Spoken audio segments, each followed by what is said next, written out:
Wakil Menteri Dalam Negeri, Wamendagri, Ripka Haluk berharap rencana pembangunan daerah selaras dengan program nasional. Harapan tersebut disampaikannya saat menghadiri Musrenbang Provinsi Sulawesi Tenggara, Sultra, di Kota Bau-Bau, Senin, tanggal 14 April tahun 2025. Wamendagri Ripka Haluk mengatakan perencanaan mengacu pada arah pembangunan nasional. Apa yang disampaikan menjadi program strategis nasional itu harus dilaksanakan pemerintah daerah. Artinya kita menjadi satu untuk pembangunan menuju Indonesia Emas, ditambah inovasi-inovasi daerah, ujarnya. Ripka menambahkan pemerintah daerah harus dapat mandiri, sehingga tidak bergantung pada dana transfer pusat. Kalau pemerintah daerah sudah mandiri, jika kebijakan sewaktu-waktu misalnya ada efisiensi atau negara dalam keadaan tertentu kita bisa kembangkan potensi daerah, jelasnya. Sehingga pihaknya berharap terdapat investasi daerah serta peningkatan PAD daerah supaya dapat memberikan kekuatan secara fiskal. Ia menuturkan jika pemerintah daerah berhasil meningkatkan PAD, daerah tidak akan merasa khawatir jika dana transfer pusat berkurang. Di daerah ini juga harus berkembang, jangan hanya Pulau Jawa saja yang besar sementara kita yang di tengah ini turun, ucapnya.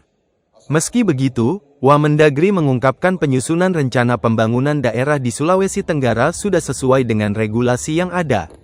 Kepala Bapeda Sulawesi Tenggara, J. Robert membeberkan Musrenbang diawali dengan rapat koordinasi teknis rencana pembangunan tingkat provinsi.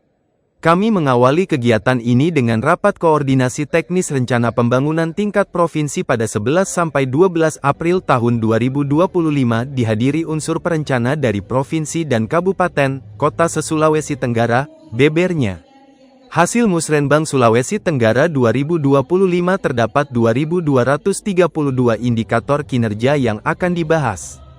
Sementara pada sesi kewilayahan terdapat 49 usulan prioritas yang diterima serta akan dibahas lebih lanjut.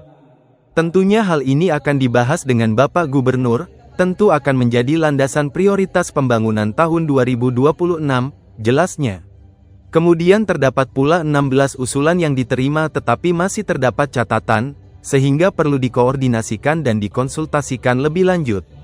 Ada pula 5 usulan yang ditolak karena tidak memenuhi kriteria yang sudah ditentukan pihak penyelenggara, jelasnya. Sementara pada Indikator Makro Daerah dibahas kurang lebih 60 indikator makro pembangunan yang tersebar ada 17 kabupaten, kota. Hingga hari ini kita undang seluruh stakeholder agar dapat menegakkan kebijakan pembangunan nasional dan daerah pada tahun 2026 maupun yang tertuang pada RPJMN tahun 2025 sampai tahun 2029, tutupnya.